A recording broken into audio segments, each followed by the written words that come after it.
Karibu katika uchambuzi wa aya tata za kwenye Qur'ani. Kama ilivyo kawaida, huwa nasoma baadhi ya aya za kwenye Qur'ani ambazo zina utata. Aidha, mwandishi wa Qur'ani anaandika katika lugha ambayo Waislamu wanakuwa wenyewe wanashindwa kuelewa maana yake, au anaandika kitu ambacho bila kutarajia mwandishi wa Qur'ani unakuta anabomoa zile baadhi ya mambo ambayo unakuta Qur'ani inapinga, hasa kwa kuhusiana na imani ya Kikristo. Sasa leo hii nakusomea katika sura Al-Imran. Hii ni sura ya 3 aya 49. Inasema hivi, na huyu anayezungumza hapa ni Isa bin Maryam, ambao Waislamu wanadai ndio Isa, ndio Yesu Kristo. Anasema hivi, na mtume kwa wana wa Israeli, nimekujieni na hoja kutoka kwa Mola wenu ya kwamba nakuumbieni katika udongo kama sura ya ndege, kisha nampuliza mara na kuwa ndege kwa idhini ya Mwenyezi Mungu, na ninawaponyesha vipofu na wenye mabalanga, na ninawafufua waliokufa kwa idhini ya Mwenyezi Mungu. Nitakwambieni mtakavyovila na mtakavyoweka akiba katika nyumba zenu. Bila shaka katika haya imo hoja kwenu, ikiwa ninyi ni watu wa kuamini. Haya ni maneno ya Isa bin Maryam. Naomba nirudie tena. Na mtume kwa wana wa Israeli, nimekujieni na hoja kutoka kwa Mola wenu ya kwamba nakuumbieni katika udongo kama sura ya ndege, kisha nampuliza mara na kuwa ndege kwa idhini ya Mwenyezi Mungu, na ninawaponyesha vipofu na wenye mabangala, na ninawafufua waliokufa kwa idhini ya Mwenyezi Mungu, na nitakwambieni mtakavyovila na mtakavyoweka akiba katika nyumba zenu. Bila shaka katika haya imo hoja kwenu, ikiwa ninyi ni watu wa kuamini. Naam, kuna mambo kadhaa hapa. Kwanza nataka, kabla sijaanza kuichambua hii aya ya 49, nikufahamishe. Kawaida sisi wa Kristo tunaposoma neno huwa hatushughuliki tu na kile kilichoandikwa, bali namna ilivyoandikwa. Sasa nataka twende kwa kuangalia namna huyu mwandishi anavyoandika hii aya. Mambo makubwa, kwanza tuangalie vile vitenzi, namna gani huyu Isa anavyozungumza katika vile vitenzi. Anasema kwamba nakuumbieni, nampuliza, ninawaponyesha, ninawafufua. Lugha hii anayoitumia ni lugha ya mamlaka, kwamba huyu Isa anapozungumza hapa kwamba anazungumza akiwa na mamlaka ya kukitenda hichi, kwamba huu ni uweza wake. Japo anatumia neno kwa idhini, lakini tunaona wazi huyu Isa ana mamlaka ya kuumba, ana mamlaka ya kuponyesha, ana mamlaka ya kufufua.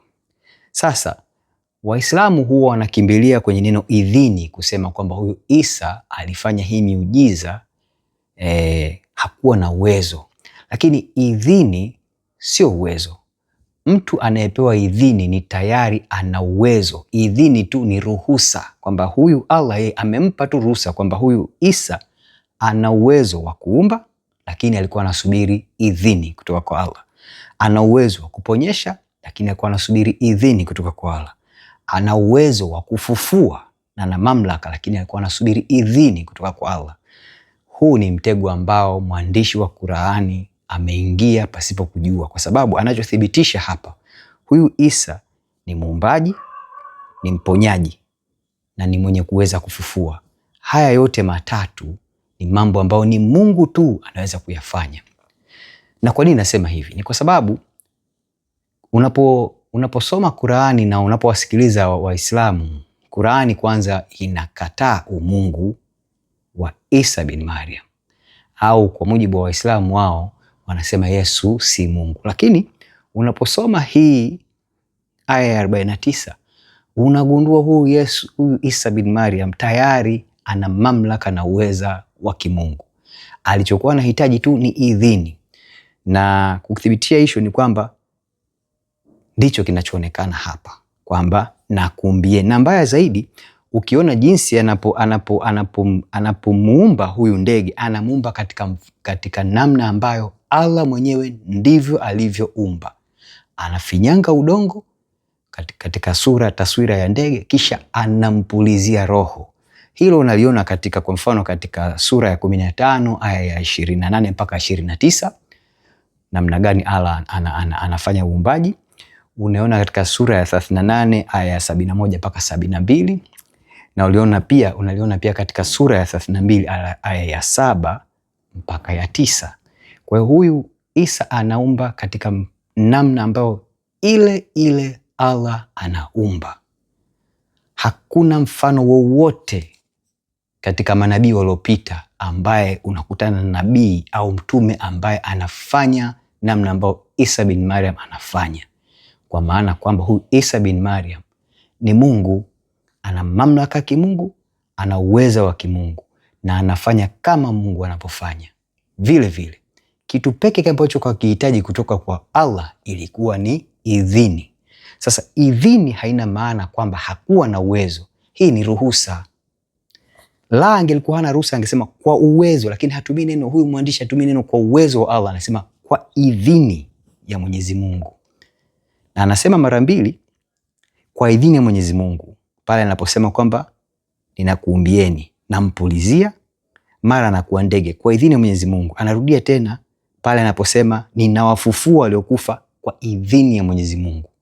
Huyu mwandishi wa Qur'ani anathibitisha kile ambacho anakipinga ndani ya Qur'ani. Labda nitakupa mifano miwili kutoka kwenye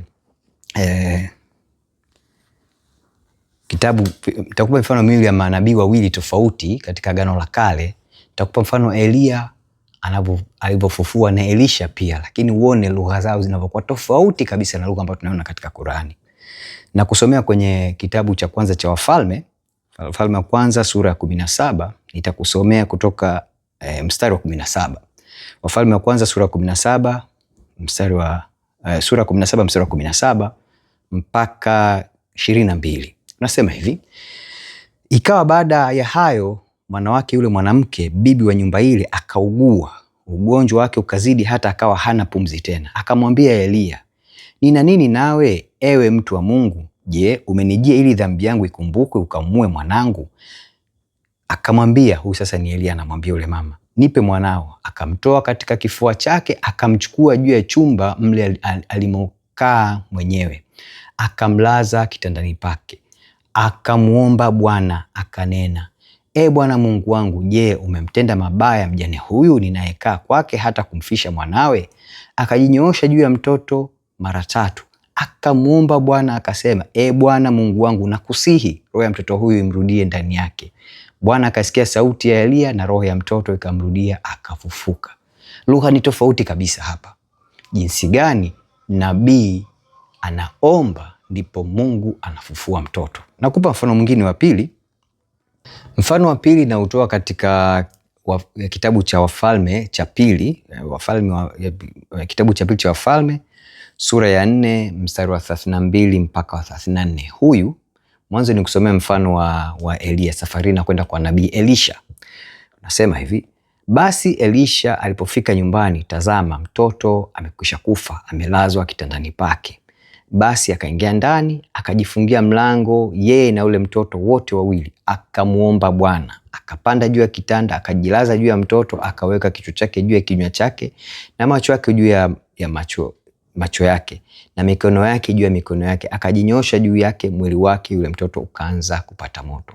Muhimu sana hapo kitu kibwa kinasema akamuomba Bwana, kwamba anapokwenda kumfufua mtoto anamuomba Bwana. Hali kadhalika kama nilivyokuambia pale mwanzo katika ile Wafalme wa kwanza tunamuona pia Elia anasema akamuomba Bwana, tena akasema nakusihi e Bwana Mungu wangu, nakusihi. Kwa hiyo Elia na Elisha wote wale tunaona katika miujiza wanaofanya ya kufufua wafu, wote wale wanamuomba. Lakini tunapokwenda katika Qur'an ile aya 49 unakuta mwandishi wa Qur'ani anapotea kabisa. Anasema ninawafufua, ninawaponyesha, nakuumbieni.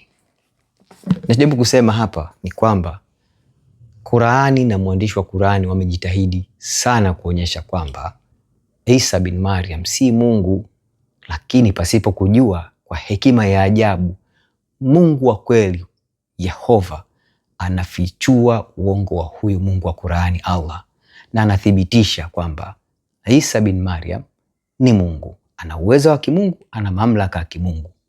Lakini tunachohitaji ni idhini tu, kwa sababu uwezo alikuwa nao, mamlaka alikuwa nayo, lakini alichokuwa anahitaji ni idhini tu. Yesu ni Mungu. Ndugu yangu Muislamu, Huhitaji kuendelea kubisha haya. Vitabu vyako vyenyewe vinaonyesha wazi hivyo. Kama nilivyokuambia mwanzo, hatusomi kinachoandikwa, tunasoma namna ilivyoandikwa. Mungu yupo, Bwana Yesu ndiye Mwokozi, kwa kuwa yeye ndio njia na kweli na uzima, na hakuna anaweza kufika kwa Baba isipokuwa kwa njia yake. Muamini upate wokovu. Asante sana.